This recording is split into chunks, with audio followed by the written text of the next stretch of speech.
నేను అసిస్టెంట్ ప్రొఫెసర్గా ఉన్న కాలం నుంచి నాగార్జున విశ్వవిద్యాలయానికి వారు డెవలప్మెంట్ ఆఫీసర్గా చేస్తున్నారు. ఆ కాలం నుంచి విద్యా విషయాల మీద అకుంఠితమైనటువంటి పరిశ్రమ చేసేటువంటి వారు. అదేవిధంగా ఇప్పుడే పరిచయమైనటువంటి వారు దిలీప్ కృష్ణా విశ్వవిద్యాలయానికి ప్రొఫెసర్ దిలీప్ గారు ఇంగ్లీష్లో ఉన్నారు. ఆ విశ్వవిద్యాలయానికి కొంతకాలం నేను ఇన్ఛార్జిగా పనిచేయడం జరిగింది. ఆ విధంగా వారితో అనుబంధం ఏర్పడింది. అదేవిధంగా కృష్ణ గారు, అదేవిధంగా సాంబిరెడ్డి గారు, రామరాజు గారు, అదేవిధంగా కృష్ణకాంత్ గారు, ప్రత్యేకించి పట్నాయక్ గారు చేసినటువంటి మిత్రులందరూ దరిదాపు చాలామంది పరిచయం ఉన్నటువంటి వారే. ఈ సందర్భంగా ముఖ్యంగా ఎంబీ విజ్ఞాన కేంద్రాన్ని నేను అభినందిస్తూ ఉన్నాను. ఎందుకనంటే ఉన్నటువంటి సమస్యల మీద, ముఖ్యంగా ఎడ్యుకేషన్ సెక్టార్లో చాలా కాలం పనిచేసిన తర్వాత దరిదాపు 1977లో నేను పోస్ట్ గ్రాడ్యుయేషన్ పూర్తి చేసి వెంటనే ఆ రోజుల్లో అన్ఎంప్లాయ్మెంట్ అనేది దరిదాపు ఉండేది కాదు. ఇమ్మీడియట్గా నేను ఫ్యాకల్టీగా అవ్వడము, ఆ తర్వాత నుంచి దరిదాపు 2017లో రిటైర్ అయ్యే వరకు ఈ అధ్యాపక వృత్తిలోనే కొనసాగాను. మధ్యలో పరిపాలనా బాధ్యతలు అనేది వదిలివేస్తే నేనెప్పుడూ ఒక టీచర్గా ఉండడానికే ఎక్కువగా ఇష్టపడుతూ ఉండేవాడిని. అదేవిధంగా నా రచనా వ్యాసం కూడా అదేవిధంగా కొనసాగుతూ ఉండేది.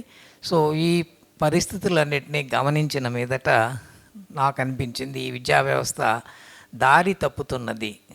దీనికి సంబంధించి జన్జీ మురళీకృష్ణ గారు చెప్పారు. వారు చేసినటువంటి ఉద్యమం నిజం చెప్పాలంటే దేశంలో ఎంతమంది బాధితులు ఉన్నారనే దానికి అది ఒక కేవలం వ్యక్తీకరణ, అంటే అది ఒక ఎగ్జాంపుల్, ఉదాహరణ మాత్రమే అని నేను అనుకుంటూ ఉన్నాను.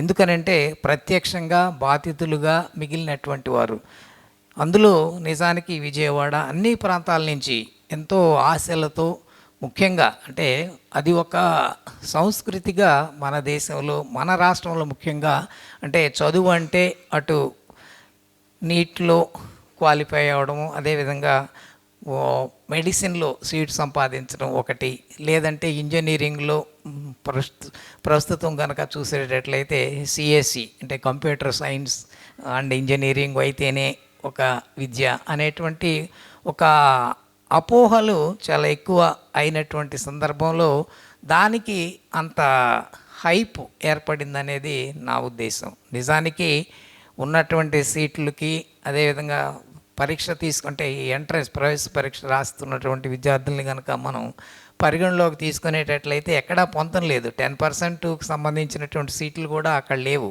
12 లక్షల మంది దరిదాపు నీట్ పరీక్ష రాస్తారనేది కనుక మనం గమనిస్తే అక్కడ ఉన్నటువంటి సీట్లు చూసేటట్టయితే 10% ఉండడం అంటే చాలా గొప్ప విషయం. అలాంటి మరి పోటీ సందర్భంలో దరిదాపు ఆ సంవత్సరము, అదేవిధంగా గత 2-3 సంవత్సరాల ముందు నుంచి కూడా దానికోసం కృషి చేస్తూ దాన్ని లక్ష్యంగా పెట్టుకుని మరి వాళ్ళు చేసినటువంటి కృషి వృధా అయిపోతుందనేటువంటి బాధ నిజంగా చాలా కలిచివేసేటువంటి సందర్భం. మరి అందుకనే ఎవరు అది ఒక ఉద్యమం ఒక అనుకుని వచ్చినటువంటిది కాదు. వాళ్ళలో ఉన్నటువంటి పెళ్ళొప్పుకున్నటువంటి మనం ఒక నిరాశ అనండి, అది ఆవేశం అనే కంటే కూడా వారి యొక్క ఏంటి ఈ పరిస్థితి, ఎందుకని దేశంలో ఈ విధంగా జరిగింది అనేటువంటిది వారి నుంచి పుట్టినటువంటిది. నిజంగా ఇది ప్రపంచంలోనే ఒక గొప్ప వ్యక్తీకరణ, ఒక ఉదాహరణగా మిగులుతుందని నా ఉద్దేశం. ఎందుకనంటే ఎవరు మేము ఉద్యమం చేస్తున్నాం మీరందరూ రండి అనేటువంటి ఏమీ లేకోకుండా మనం చాలా రకాలటువంటి ఉద్యమాలు చూస్తుంటాం. అంటే ఈ సివిల్ సొసైటీ ద్వారా చేసేటువంటి, పొలిటికల్ పార్టీస్ చేసేటువంటి ఉద్యమాలు, అదేవిధంగా కన్జ్యూమర్ మూమెంట్స్ కూడా మనం చూసి ఉంటాం. కానీ ఇది అప్రయత్నంగా ఒక్కసారిగా పెళ్ళొప్పుకున్నటువంటి ఈ పరిస్థితుల్లో విద్యా వ్యవస్థ ఎంత ఘోరంగా ఉన్నది ఉన్నది అనే కంటే నడపబడుతున్నది అనేటువంటిది మనం గమనించాల్సినటువంటి అంశం. మరి ఈ సందర్భంలో ఒక పాఠశాల విద్యగా అయితే మరి అందరూ చాలా నిష్ణాతులే. సో పాఠశాల విద్య, అదేవిధంగా ఇంటర్మీడియట్ విద్య, ఆ తరువాత ఉన్నత విద్య. సో దీనికి హైయర్ ఎడ్యుకేషన్ యూనివర్సిటీలు, కళాశాలలు ఉండేటువంటిది. సో దీనికి సంబంధించి మిత్రులు ఒక్కొక్కరు ఒక్కొక్క అంశం మీద మాట్లాడతారు కాబట్టి నేను ఉన్నత విద్యకు సంబంధించి ముఖ్యంగా హైయర్ ఎడ్యుకేషన్, యూనివర్సిటీసు, కళాశాలలు, కాలేజెస్కి సంబంధించి మాట్లాడతాను. సో ఇందులో విశ్వవిద్యాలయాలకు సంబంధించి చూసేటట్లయితే ఈ హైయర్ ఎడ్యుకేషన్ దీన్ని ఏమి చేయాలి అనేటువంటిది చాలా గొప్పగా నేషనల్ ఎడ్యుకేషన్ పాలసీ 2020 ఎన్ఈపి 2020 దాన్ని తీసుకుని తెర మీదకి వచ్చి అదే ఒక మొత్తం పెనాషియా అంటే అన్ని సర్వరోగ నివారణి ఈ ఉన్నత విద్యకు సంబంధించి అందులో ఉన్నటువంటివన్నీ మనం అమలు చేసేటట్లయితే ఇక విద్యా వ్యవస్థ, దేశంలో ఉన్నటువంటి విద్యా వ్యవస్థ బాగుపడిపోతుంది అనేటువంటి ఒక అభిప్రాయం ప్రజల్లో కలగజేసేటువంటి ప్రయత్నం సాగుతూ ఉన్నది. నిజానికి మనం చాలా లోతుగా విశ్లేషణ చేసి పరిశీలించేటట్లయితే ఎన్ఈపీలో లేనిదంటూ ఏమీ లేదు.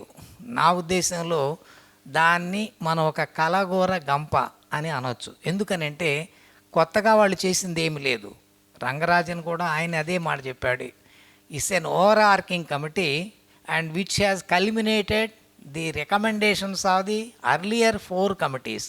అది అక్కడ ఉన్నది. అంటే కొత్తగా విశ్లేషించి, కొత్తగా స్టడీ చేసి, కొత్తగా డేటా కంపైల్ చేసి చేసినటువంటిది ఏమీ కాదు. అంతకుముందు ఉన్నటువంటి వేరే రకాల అనేక సందర్భాల్లో నియమించబడినటువంటి కమిటీల ద్వారా వచ్చినటువంటి నివేదికలన్నింటినీ ఒక దగ్గరికి చేర్చి దానిలో ఉన్నటువంటి అన్నిటినీ క్రోడీకరించి తయారు చేసినటువంటిది ఈ ఎన్యూపీ 2020.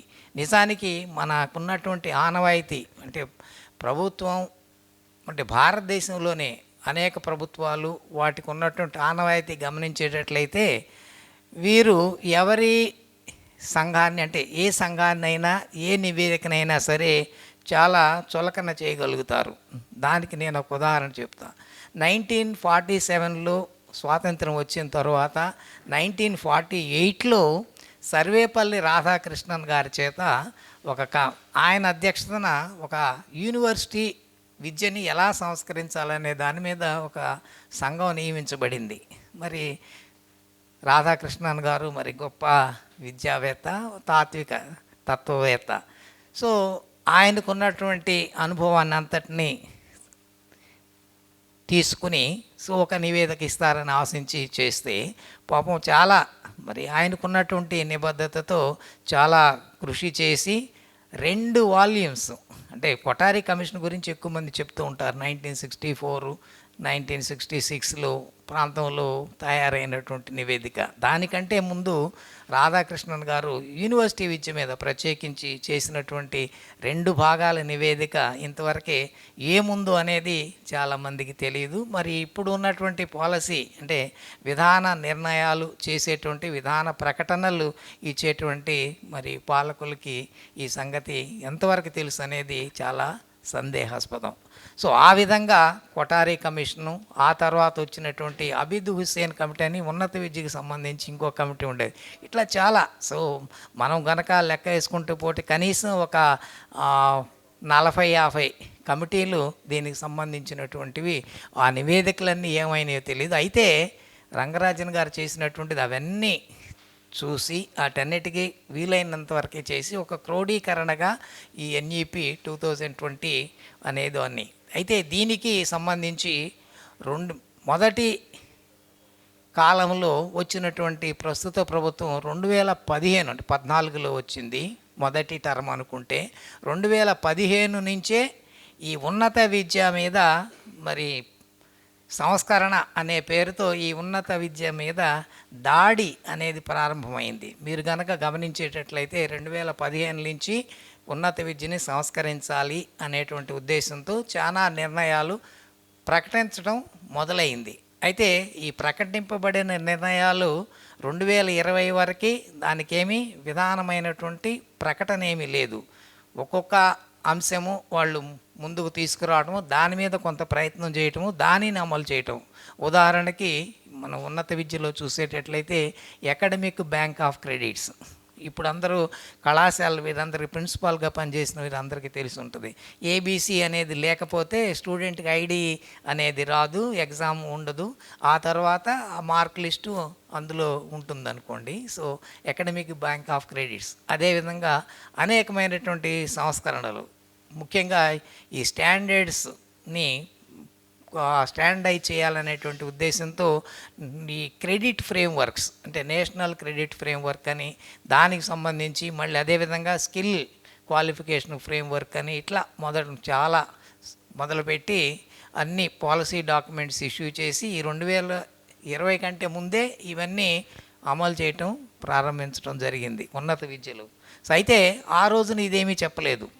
వాళ్ళు ఒక్కొక్క ప్రకటనని, అంటే ఒక్కొక్క అంశాన్ని తీసుకుని ప్రయోగించడం జరిగింది. అందులో ముఖ్యంగా IOE, institutions of national importance, అంటే ఇన్స్టిట్యూషన్ ఆఫ్ ఎక్సలెన్స్ అని ఒకటి స్టార్ట్ చేసి, దానిలో ఏం చేశారంటే ప్రైవేటు పబ్లిక్, దానికంటే ఏదైతే దేశంలో చాలా బాగా నడుస్తున్నాయో వాటిని ఇన్స్టిట్యూషన్స్ ఆఫ్ ఎమినెన్స్గా గుర్తించాలనేటువంటి ఒక ఆలోచన. అయితే అందులో కొత్తగా అసలు ఇంకా ప్రారంభం కాబడనటువంటి రిలయన్స్కి సంబంధించిన సంస్థ కూడా ఐఓఈనే. సో ఆ విధంగా మొదటిగా ఒక 10 వరకు గుర్తించారు. సో ఈ విధంగా అంటే నడుస్తూ ఉంటుంది అన్నమాట. సో అలాంటి సంస్కరణలకి ఒక గుర్తింపు అనండి, ఒక ముసాయిదాన్ని తయారు చేయాలనేటువంటి ఉద్దేశంతో 2019లో ఒక డ్రాఫ్ట్ని రిలీజ్ చేశారు. ఒక 1 ఇయర్ పాటు వాళ్ళు సజెషన్స్, అంటే అదొక మీకు తెలిసిందే, ఏ డ్రాఫ్ట్ చేసినా ఒక పాలసీ పెట్టుకున్నారు. అంటే ప్రత్యేకించి అంటే స్టేట్ గవర్నమెంట్స్ ఏమీ చేయడం లేదు, కానీ ఇవన్నీ సెంట్రల్ గవర్నమెంట్ చేస్తూ ఉన్నది. ప్రత్యేకించి ఎడ్యుకేషన్లో ఏమంటే ఏదైనా సరే గైడ్ లైన్స్ తయారైన వెంటనే వాళ్ళ వెబ్సైట్లో పెడుతున్నారు. సో వెబ్సైట్లో మినిస్ట్రీ ఆఫ్ ఎడ్యుకేషన్లోను, అదేవిధంగా ఇప్పుడు యూజీసీకి సంబంధించినటువంటి గైడ్ లైన్స్ అయితే యూజీసీ వెబ్సైట్లోనూ దొరుకుతాయి. అది 2019లో దీన్ని పెట్టి ఆహ్వానిస్తారు, ఒక ప్రొసీజర్ ఫాలో అవుతున్నారు. అయితే మనం సజెస్ట్ చేస్తే చాలా వాటిలో నేను రాస్తూ పాల్గొంటూ ఉండేవాడిని. అయితే ఎంతవరకు పరిగణలోకి తీసుకోబడి అనేది మనకైతే తెలియదు. మొత్తం మీద డ్రాఫ్ట్ బయటకు వస్తుంది. అయితే ఈ 2020ని ఒక పెనాషియాగా, అన్నిటికీ సర్వరోగ నివారణగా భావించి మొదలు పెట్టబడినటువంటి ఈ పరిస్థితిలో ఒకటి నిజానికి అందులో లేదు. ఏది? Ownership of the hire educational institutions.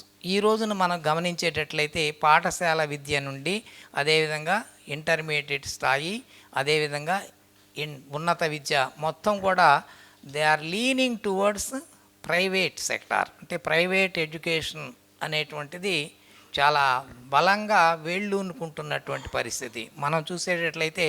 ఒకప్పుడు హైయర్ ఎడ్యుకేషన్లో పబ్లిక్ యూనివర్సిటీస్ మాత్రమే ఉండేవి, కానీ ఈ రోజున అది ఆ బ్యాలెన్స్, మనం the pendulum is moving towards the private sector. అది నంబర్లోనూ, అదేవిధంగా మనం కనుక number of students that are joining in these institution చూసేటట్లయితే దరిదాపు ఇది 50-50 రేషియోకి వచ్చేసింది. అంటే ఒకప్పుడు 8 అంటే స్టేట్ పబ్లిక్ యూనివర్సిటీస్ హైయర్ ఎడ్యుకేషన్లో దరిదాపు 80% ఒక పాత్రని కలిగి ఉండేవి. ఈ రోజున అవి తగ్గిపోతూ దరిదాపు ప్రస్తుతానికైతే 50-50 ఉన్నది.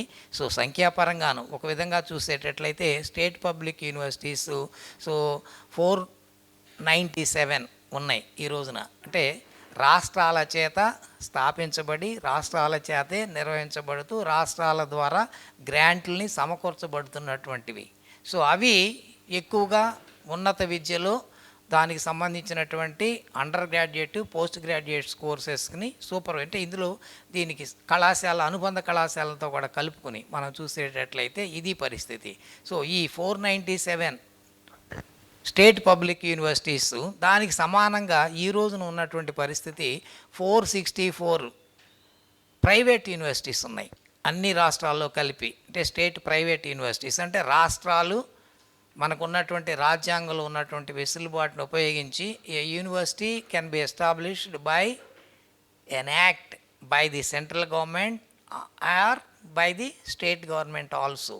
సో స్టేట్ గవర్నమెంట్ ఈ స్టేట్ ప్రైవేట్ యూనివర్సిటీస్ మన దగ్గర కూడా ఉన్నాయి. ఇప్పుడు అమరావతిలో ఎస్ఆర్ఎం, విఐటి, ఇంకా మిగిలినటువంటి ఇవన్నీ కూడా స్టేట్ ప్రైవేట్ యూనివర్సిటీస్. అంటే state is empowered to pass A legislation in favour of them and permitting them to establish A university.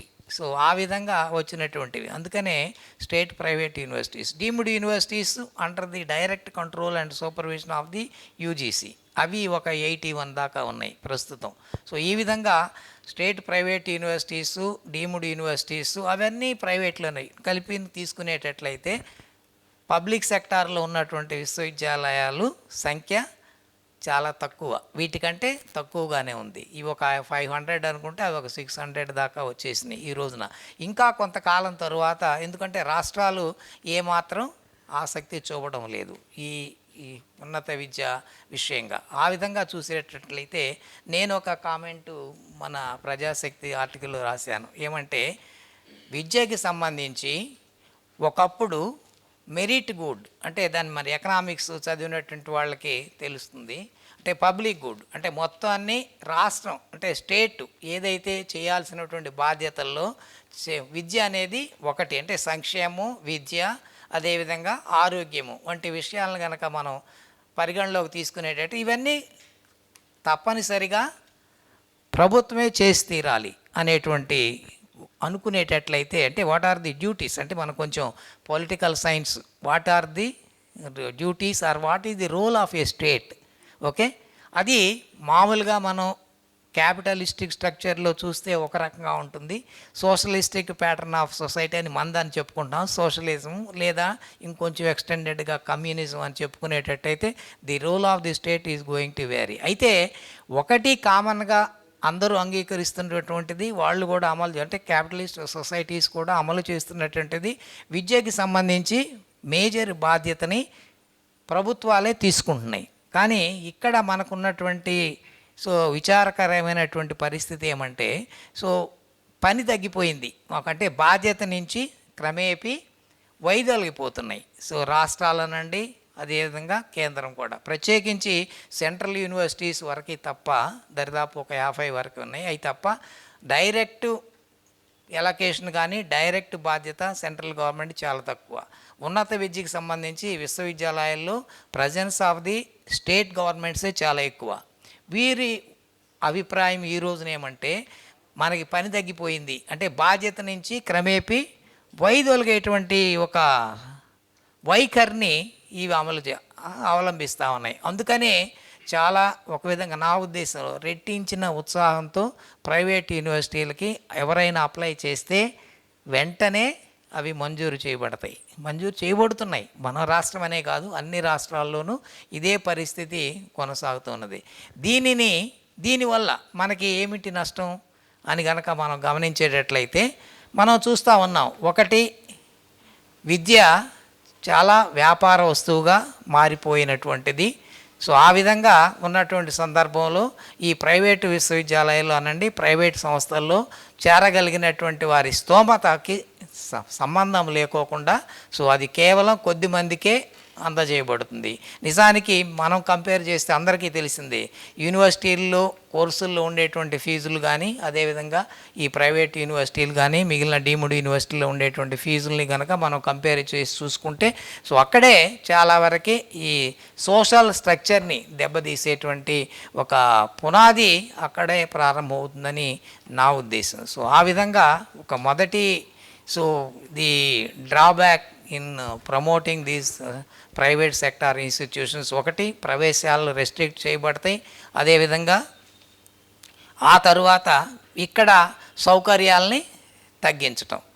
నిజానికి కొన్ని ప్రభుత్వాలు మన రాష్ట్రంతో సహా కొంతకాలం ఒక కండిషన్ పెట్టారు. ఏంటంటే ప్రైవేట్ యూనివర్సిటీల్లో అడ్మిషన్స్ వరకు ఒక రెస్ట్రిక్షన్ పెట్టారు. అంటే 30% కానీ 40%, మన దగ్గర 35% కొంతకాలం నడిచింది. అంటే అడ్మిషన్స్ కన్వీనర్ కోటాకు సంబంధించిన ఫీజుకే ప్రైవేట్ యూనివర్సిటీలు, డీమ్డ్ యూనివర్సిటీలు కూడా ఇవ్వాలి.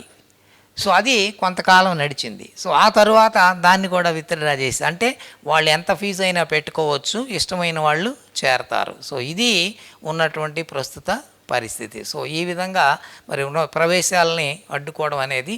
రెండవది, రాను రాను విశ్వవిద్యాలయాలకు సంబంధించినటువంటి వాటిని స్థాపించటం కానీ నడిపేటువంటి ఆసక్తి తగ్గిపోతూ ఉంది.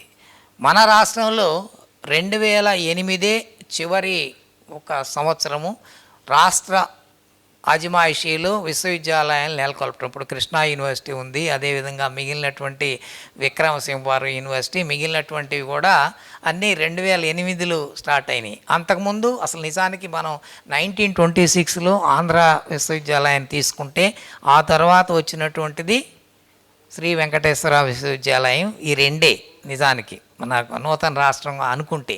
ఆ తరువాత 1976లో నాగార్జున యూనివర్సిటీ, అదే పీరియడ్లో వరంగల్లో కాకతీయ యూనివర్సిటీ. ఇవన్నీ ఒకరోజు, అంటే ఒక సంవత్సరంలో వచ్చినటువంటివి. ఆ తరువాత 1976 తరువాత అడపా తప్ప మేజర్గా విశ్వవిద్యాలయాల స్థాపన అనేది 2008లోనే జరిగింది.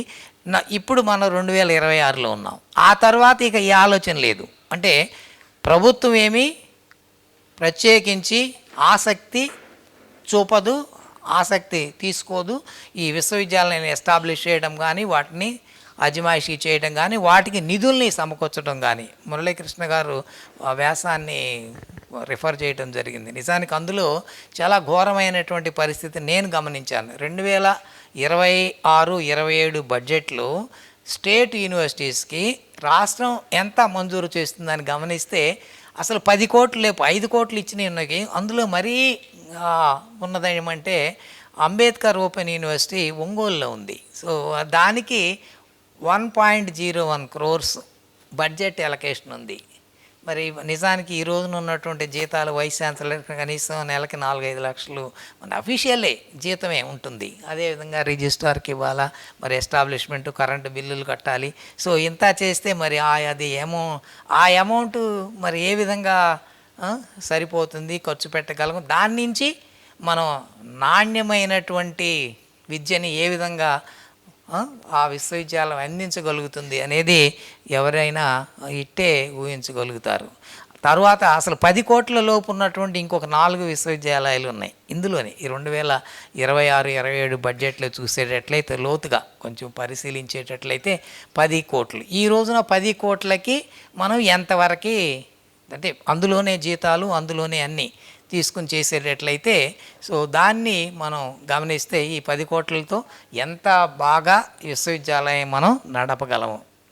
అయితే ఇందులో రాను రాను మరి కొంత ఈ సివిల్ సర్వెంట్స్గా ఉండేటువంటి వారి పాత్ర కూడా మనం ఇక్కడ చెప్పుకోవాలి. నాకెప్పుడు చాలా వారు ఎందుకు అంటే, ఒక విధంగా మై కామెంట్ ఈస్, అసలు ఏమాత్రం బాధ్యత లేని విశేషమైన అధికారాలు కలిగినటువంటి ఒక వర్గం అది. ఏమి జరిగినా సరే, ఇప్పుడు మినిస్టర్ గారు రిజైన్ చేశారు, కానీ దానికి ఒక సెక్రటరీ ఉన్నాడు, స్కూల్ ఎడ్యుకేషన్కి ఒక సెక్రటరీ ఉన్నాడు, హైయర్ ఎడ్యుకేషన్కి ఒక సెక్రటరీ ఉన్నాడు. అంటే joint secretary is equal to secretary in states. So ఇంకా హయ్యర్ లెవెల్లో సీనియర్ పీపుల్ చాలామంది ఉన్నారు. వాళ్ళందరూ కదా ఈ పాలసీని తయారు చేసేది. ఒక మినిస్టర్నే శాక్ చేసేస్తే వీళ్ళందరూ సేమ్ పీపులేగా. మురళీకృష్ణ గారు అన్నది అదే. ఆయన్ని పోయాడు, కానీ మొత్తం అలాగే ఉందిగా, అలాగే ఉంటుంది. ఎందుకనంటే అక్కడ వాళ్ళకి ఎగ్జిస్ట్ చేసేది కానీ ఈ విధాన నిర్ణయాలు, ప్రకటనలు, పాలసీలు ఇవన్నీ కూడా తయారు చేసేది వీరే. కాబట్టి వీళ్ళ భావజాలంలో మార్పు రానంతకాలం ఇవేమీ మారవు. అందుకనే అసలు ఏమాత్రం బాధ్యత లేనటువంటి విశేషమైన అధికారాలు కలిగినటువంటి ఈ వర్గంలో మార్పు రావాలి. అందుకనే మనం ఇంతకాలం చాలామంది ప్రభుత్వం అంటే ప్రభుత్వం ఒక వర్క్, అంటే ఒక విధంగా చెప్పాలంటే నా ఉద్దేశంలో స్టేట్లో ముఖ్యంగా executive is also very important. Executive consist of not only the elected government but also inclusive of the civil services cadre. So వాళ్ళు మెయిన్ చాలా నిర్ణయాలకి దోహదం చేస్తారు. వారిని వదిలేసేసి మీరు వీళ్ళు కొద్దిమందిని మీదే యాక్షన్ తీసుకోవటము, కొద్దిమందినే మనం పాయింట్అవుట్ చేయటం, వారి మీదే దృష్టి కేంద్రీకరించడం అనే కంటే కూడా వీళ్ళని కూడా కొత్తగా తెర మీదకి తీసుకురావాలి నా అభిప్రాయం. దీని మీద ఇంకా నేను కొంత ఆలోచన చేస్తూ ఉన్నాను. వీలైతే మరి ప్రజాశక్తి వారినే కోరాలి. దీన్ని అంటే దేశం అంటే మన రాష్ట్రమే కాదు, దేశం మొత్తం మీద వీరి యొక్క పాత్రని చాలా నిశితంగా మనం విశ్లేషించాల్సినటువంటి అవసరం ఉన్నది ఈ రోజున. ఎందుకనంటే అది అంటే విద్యకు సంబంధించే నేను మాట్లాడటం న్యాయంగా ఉంటుంది. మిగిలినటువంటి అనేక విషయాలు, ఈ ల్యాండ్ సెటిల్మెంట్స్ అనండి, ల్యాండ్ అలాట్మెంట్స్ అనండి, చాలా రాష్ట్రాల్లో ఇప్పుడు తెలంగాణలో చూసుకుంటే 22A, ఈ 22Aని క్రియేట్ చేస్తుంది ఎవరు? ఎందుకని ఇది ఇంత ఒక జటిలమైనటువంటి సమస్యగా మారుతున్నది? దీని వెనక ముందు ఇవన్నీ చూడాలనేటట్లయితే వీరి పాత్రని చాలా కూలంకషంగా ప్రతి రంగంలోనూ వారిని చూడాల్సినటువంటి అవసరం ఉంది. అలా మనం చూసినప్పుడు తప్ప ఇది అన్ని నిజమైనటువంటి విషయాలు వెలుగులోనికి రావు. ఎప్పుడో ఒక కేసు వచ్చినప్పుడు మీరందరూ చూసి ఉంటారు, చాలా కేసులకు సంబంధించి జీవోల్లో వర్డ్స్ని ఇన్కార్పొరేట్ చేయటం అనండి, డిలీట్ చేయటం అనండి, ఐదర్ ఒమిషన్ ఆర్ కమిషన్.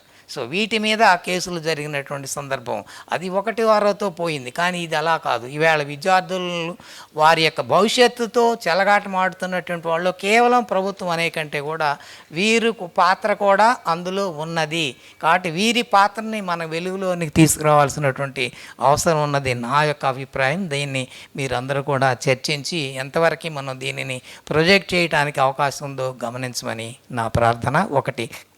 తరువాత ఈ మేనేజ్మెంట్ దీనికి సంబంధించి ప్రభుత్వం యొక్క పాత్ర ఒకటి, ప్రభుత్వం ఏమాత్రం కూడా బాధ్యత తీసుకోవడానికి ఇష్టంగా లేదు. అంటే వాళ్ళు చెప్పేది బడ్జెట్ తగ్గించుకోవటం అనే కంటే కూడా వారికి దీని మీద ఏమీ శ్రద్ధ లేదు. ఒకటి. రెండోది ఏంటంటే వీరికి ఇచ్చేటట్లయితే ఎక్కువ మంది నిజానికి ఉన్నటువంటి జనాభాకి సౌకర్యాలు కల్పించాల్సిన అవసరం ఉంది. ముఖ్యంగా విద్యా సంస్థలు స్థాపించబడాల్సినటువంటి అవసరం ఉన్నది. అవన్నీ కూడా ప్రైవేటుకి వారికి ఇచ్చేస్తే వారు ఇంకా బాగా నడపగలుగుతారు అనేటువంటి ఒక భావజాలాన్ని ప్రజల మీద బాగా సమర్థవంతంగా చాలా విజయవంతంగా రుద్దుతున్నారు అనేటువంటిది నా భావన. దాన్ని మనం ప్రజల్లోకి తీసుకువెళ్లాల్సినటువంటి అవసరం ఎంతైనా ఉన్నది. ఆ విధంగా మరి ఉన్నత విద్యకు సంబంధించి ప్రైవేటైజేషన్ అనే దాని మీద మనం కొంత చర్చ చేసి దానికి సంబంధించినటువంటి అంశాలని ప్రజల ముందు ఉంచేటట్లయితే అవి బాగా ఇంకొంచెం మెరుగ్గా ఉంటుంది. అయితే ఇక్కడ ఇంకొక ముఖ్యమైనటువంటి అంశం ఏమంటే ప్రభుత్వాల యొక్క పాత్ర. అంటే అజమాయిషీకి సంబంధించి మనం చూసేటట్లయితే నిధులు సమకూర్చడం ద్వారా అజమాయిషీ వారు వస్తున్నది. అంటే ఎవరైతే ఓనర్ అయి ఉంటారో అతనికి అధికారం ఉంటుంది. అదే నిధులు ఎక్కువగా అసలు సరిపోయినన్ని సమకూర్చపోయినా కూడా అధికారానికి ఏమీ లోటు లేదు. ఆ విధంగా మరి దీనికి సంబంధించి తక్కువ నిధులతో నడపడం అనేది సాధ్యమైనది కాదు. ప్రత్యేకించి దీనితో ముడిపడి ఉన్నటువంటి ఇంకొక అంశం ఏమంటే ఆటానమీ. ఒక విధంగా ఈ స్వయం ప్రతిపత్తి విశ్వవిద్యాలయాలకి చాలా ఆటానమీ ఉన్నది. అంటే అది రాజ్యాంగపరంగా ఏర్పడినటువంటి హక్కు. అందుకనే universities are not the government departments. ఇది చాలా క్లియర్గా సుప్రీంకోర్టు చాలా జడ్జిమెంట్లో ఉదాహరించినటువంటి అంశం. అంటే autonomous status of the universities is unquestionable. అది రాజ్యాంగం ఇచ్చినటువంటి హక్కు. అయితే ఈ ఆటానమీని ఎలా ఉపయోగిస్తున్నారు, దీన్ని ఏ విధంగా మరి హరించబడుతుంది అనేది మనం చూసేటట్లయితే ఈ రోజున ఆటానమీ అనేది కేవలం జీరో. అంటే నేతి బీరకాయలో నెయ్యి అన్నట్లు ఏమీ లేదు. విశ్వవిద్యాలయాలు పాపం వైస్ ఛాన్సలర్స్, నేను కూడా చేశాను, వైస్ ఛాన్సలర్లు, రిజిస్ట్రార్లు, రెక్టార్లు అందరూ ఒక గుండ్రంగా వాటి చుట్టూ తిరిగేటువంటి పరిస్థితిని కల్పించడం. దానికి కారణం ఒకటి నిధుల కొరత. మీ దగ్గర డబ్బులుంటే రెండో వాడి దగ్గరికి వెళ్ళాల్సిన పనేముంది? సో అది ఇప్పుడు ఉన్నటువంటి ఏంటంటే నడపలేము కాబట్టి వాళ్ళు ఎప్పుడు అంటే బ్లాక్ గ్రాంట్లు ఇవన్నీ ఎప్పుడు ఇస్తారు అనేటువంటిది. అంటే వీరు ఎలా చెరుపు చేస్తారంటే ముఖ్యంగా బ్యూరోక్రాట్స్ ఏ విధంగా చెరుపు చేస్తారనే దానికి నేను చెప్తానంటే పాలకులు అంటే గవర్నమెంట్ కొన్నిసార్లు అంటే పార్టీలు కొన్నిసార్లు ఇవి గమనించు. ఒకటి నేను చూసినంత ఒకప్పుడు విశ్వవిద్యాలయాలకి గ్రాంట్లు ఇచ్చేటప్పుడు ఎందుకు ఇవ్వాలి అనేటువంటిది గమనించినట్టయితే శాలరీసు, అందులో ఉండేటువంటి కాంపోనెంట్స్ శాలరీసు, ఎస్టాబ్లిష్మెంట్ ఎక్స్పెండిచరు, ఆ తర్వాత కొంత మెయింటెనెన్సు, ఆ తర్వాత ఏదైనా కొత్తగా కొంచెం రిక్రూట్మెంట్ అవసరమైతే నాన్ టీచింగ్ ముఖ్యంగా సపోర్టింగ్ స్టాఫ్కి సంబంధించి సో ఇతరత్ర ఖర్చులు కొన్ని స్పెషల్గా జీవోలు ఇచ్చేవాళ్ళు. ఏరికి బిల్డింగ్స్ అంటే ముఖ్యంగా ఈ క్లాస్ రూమ్స్ కానీ ల్యాబొరేటరీస్ కానీ అవసరమైతే ఈ విధంగా గ్రాంట్స్ ఇవ్వబడేవి. ఓవర్ ది ఇయర్స్ ఈ సివిల్ సర్వెంట్స్ బ్యూరోక్రాట్ చేసింది అటువంటిది ఏమంటే ఈ బ్లాక్ గ్రాంట్ అని ఇస్తారు. ఈ బ్లాక్ గ్రాంట్లో ఇంకేయి మీట్ అవ్వడానికి లేదు, కేవలం జీతాలే. నిజానికి జీతాలు ఎవరివి? రెగ్యులర్ ఎంప్లాయీస్కి వారిచ్చే బ్లాక్ గ్రాంట్ నుంచే మీట్ అవ్వాలి. మరి రెగ్యులర్ ఎంప్లాయీస్ 10 మంది ఉండి విశ్వవిద్యాలయంలో 15 కోర్సులు ఉంటే మిగిలిన ఫ్యాకల్టీ అంతా కాంట్రాక్ట్ అపాయింట్మెంట్స్ గెస్ట్ ఫ్యాకల్టీ అయితే వారికి ఎక్కడి నుంచి జీతాలు ఇస్తాం? అది సమస్య. సో కాబట్టి ఏం చేస్తున్నారు, సో వారికి లేకోకుండా చాలా ఒత్తిడి మీద ఇప్పుడున్నటువంటి గ్రాంట్లలో కాంట్రాక్ట్ ఫ్యాకల్టీ వరకు ఇంక్లూడ్ చేయబడింది.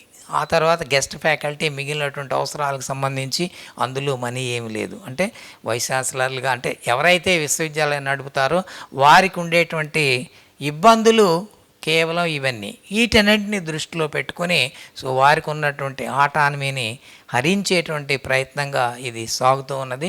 దీన్ని విడగొట్టి ప్రత్యేకమైనటువంటి వనరులు విశ్వవిద్యాలయాలకు ఏర్పాటు చేసి వారికి ఒక దిశానిర్దేశం అంటే ప్రతిదానికి మనం చెప్తున్నాం కదా విజన్ డాక్యుమెంట్స్ ప్రతి రాష్ట్రానికి ప్రతి సంస్థకి అన్నిటికీ ఒక విజన్ డాక్యుమెంట్. అదే విజన్ డాక్యుమెంటు విశ్వవిద్యాలయాలకి చేయొచ్చు. సో రాబోయేటువంటి నిజానికి కొత్తగా యూనివర్సిటీ గ్రాంట్స్ కమిషను ఒక development plan IDP institutional development plan అని 15 సంవత్సరాలకి రాబోయే 15 సంవత్సరాలకు సంబంధించి ఒకటి తయారు చేసి దాన్ని సెనేట్లోను ఎగ్జిక్యూటివ్ కౌన్సిల్లోను సెనేట్లోను ఆమోదింపచేసుకుని దానిని అమలు చేయాలనేటువంటి ఒక గైడ్ లైన్ ఈ మధ్యకాలంలో ఒక 2 ఏళ్ల క్రితం ఇచ్చింది.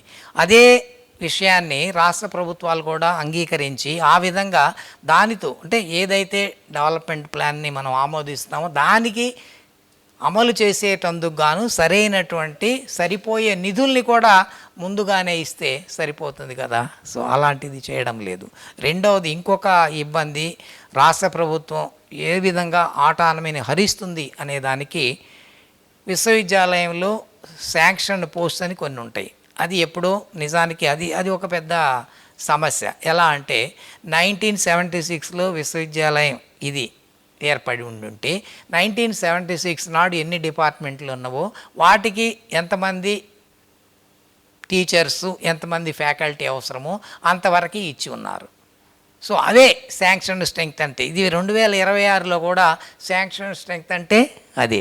ఆ తర్వాత విశ్వవిద్యాలయంలో వచ్చినటువంటి అనేక మంది అధికారులు ప్రారంభించినటువంటి నూతన కోర్సులు కానీ నూతన విభాగాలు కానీ వీటన్నిటికీ మరి మార్కెట్ డిమాండ్ అదేవిధంగా మరి పేరెంట్స్ మిగిలినటువంటి స్టేక్ హోల్డర్స్ అడుగుతున్నటువంటి సందర్భంగా ప్రారంభించిన కోర్సులన్నిటికీ మనీ ఎక్కడి నుంచి వస్తుంది? ప్రభుత్వం ఇస్తే తప్ప. ఈ శాంక్షన్డ్ పోస్టులు అనేది అవే, వాటినే రిక్రూట్మెంట్ చేయాలి, మిగిలిన వాటికి కొత్త డిపార్ట్మెంట్ లేదని. దీనికి యూజీ అంటే ఏ విధంగా వీటన్నిటినీ ఒక విశ్వవిద్యాలయం లాగా సృష్టిస్తారనే దానికి కొంత మీకు ఒక అవగాహన క్రియేట్ చేసే ప్రయత్నం చేస్తున్నా. ఏమంటే సెల్ఫ్ ఫైనాన్స్ కోర్సెస్ అనేటువంటి భావాన్ని యూజీసీ అమలు చేసింది. అంటే స్వయం మీరే స్టార్ట్ చేసుకోవచ్చు. అంటే దానికి స్వయం నిధులు సమకూర్చుకునేటువంటి ఒక పద్ధతిలో మీరే కోర్సులు స్టార్ట్ చేసుకోండి, ఫీజులు వసూలు చేసుకోండి, దానికి సంబంధించినటువంటి ఓకే. సో ఆ విధంగా మార్కెట్ డిమాండ్ని మీరు మీట్ అవ్వండి అనేటువంటి ఒక ప్రయత్నం జరిగింది. అయితే ఇప్పుడున్నటువంటి శాలరీ స్ట్రక్చర్ ప్రకారం ఇప్పుడు నిజానికి 7th pay so eighth pay is due. Seventh pay అమలు అవుతా ఉంది. ఎయిత్ పే ఇంకా సెంట్రల్ పే కమిషన్ కాన్స్టిట్యూట్ అవ్వాలి. దానికి సంబంధించి ఎయిత్ పే ఎందుకంటే 2026కి అయిపోతుంది. సో 2026 తర్వాత 2016లో సెవెంత్ పే అయితే ఇష్యూ చేయబడింది. 2-3 ఏళ్ల తర్వాత రాష్ట్రాల్లో అమలయ్యింది. ఇప్పుడు 2026 కొత్త పే కమిషన్ రావాలి. దాని జీతాలు అవన్నీ తీసుకునేటట్లయితే ఎంత ఫీజు మనం కనుక నిర్ణయిస్తే ఇవి ఫ్యాకల్టీ అవసరమైనటువంటి ఫ్యాకల్టీ అందరికంటే కనీసం ఒక విభాగం స్టార్ట్ చేసేయాలంటే కనీసం 8 మంది నుంచి 9 మంది ఫ్యాకల్టీని మనం ఏర్పాటు చేసుకోవాలి. అందులో కూడా యూజీసీ ప్రకారం 1 to 4 అంటాం మేము. మాకు ఒక రూల్ అది. అంటే ఒక ప్రొఫెసరు, 2 అసోసియేట్ ప్రొఫెసర్లు, 4 అసిస్టెంట్ ప్రొఫెసర్స్ మినిమం ఉండాలి. వీళ్ళందరి జీతాలు తీసుకుని లెక్క పెడితే ఎంత ఫీజు పెడితే ఆ సెల్ఫ్ ఫైనాన్స్ కోర్సు మనం నడపగలుగుతాం? అంత ఫీజు మనం వసూలు చేయగలమా? ఆ ఫీజుకి ఎవరు వచ్చి మన దగ్గర చేరతారు? ఇదంతా ఏంటంటే ఒక విషవలయం క్రియేట్ చేసి వీళ్ళేమి చేయటం లేతే ఒక విధంగా చెప్పాలంటే చాలా వరకు ఇండైరెక్ట్ కానండి డైరెక్ట్ గాను కొన్ని సందర్భాల్లో చేస్తున్నటువంటిది call it mad and kill it. ఇదే సూత్రం అమలవుతూ ఉంది. అయితే గమనించేటువంటి వాళ్ళు కొంతవరకు అప్పుడప్పుడు విమర్శలు చేసినా అప్పుడప్పుడు నిజాలని వెలికి తీసినా దానికి సంబంధించినటువంటి పెద్ద చర్చ ఏమీ ఉండదు. కానీ అంత మాత్రం చేత వాస్తవం ఎక్కడికి పోదు. ఇప్పుడు మనం చూసాం జంజీ ఉద్యమం, వాస్తవం ఎక్కడికి పోతుంది? వాస్తవం పోదు. అసంతృప్తి ఉంది కాబట్టే ఆ స్థాయిలో ఉద్యమం జరిగింది. అదేవిధంగా మిగిలిన విషయాల్లో కూడా అటు పాఠశాల విద్య అనండి, ఉన్నత విద్య అనండి, ఏ విద్య అయినా సరే రాను ఇంకా జటిలంగా తయారవుతుంది. ఉద్యమాలు అనేది తప్పనిసరి అయ్యేటువంటి పరిస్థితి ఉంది. ఈ విధంగా విశ్వవిద్యాలయాలకు సంబంధించినటువంటి నిర్వహణ నడుస్తూ ఉన్నది.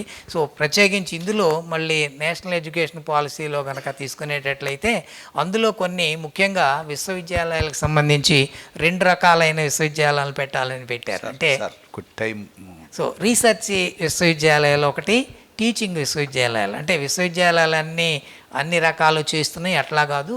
సో కాబట్టి పరిశోధన మీద కేంద్రీకరించేవి కొన్ని, కేవలం బోధన మీదే దృష్టి సారించేవి కొన్ని పెట్టి చేయాలండి. అది కూడా ఇక్కడేమీ అమలు కావడం లేదు. సో ఆ విధంగా అటు ఎస్టాబ్లిష్మెంట్లోనూ దానికి సంబంధించినటువంటి ఆటానమీ ఇవ్వడంలో కానీ, ఫ్యాకల్టీ రిక్రూట్మెంట్లో కానీ, అదేవిధంగా స్టాండర్డ్స్ని అమలు చేయటంలో కానీ, ఇదంతట్లో కూడా ఒకప్పుడు విశ్వవిద్యాలయాలు పూర్తిగా ఆటానమస్. ఏ కోర్సు స్టార్ట్ చేయాలి, దానికి ఏమి సిలబస్ ఉండాలి, దాన్ని ఏ విధంగా మనం బోధించాలనేటువంటిది పూర్తి. ఇప్పుడు అదంతా పోయి 1980s ప్రాంతంలో యూజీసీ వారు మోడల్ సిలబస్ అని ఒకటి ఇచ్చారు.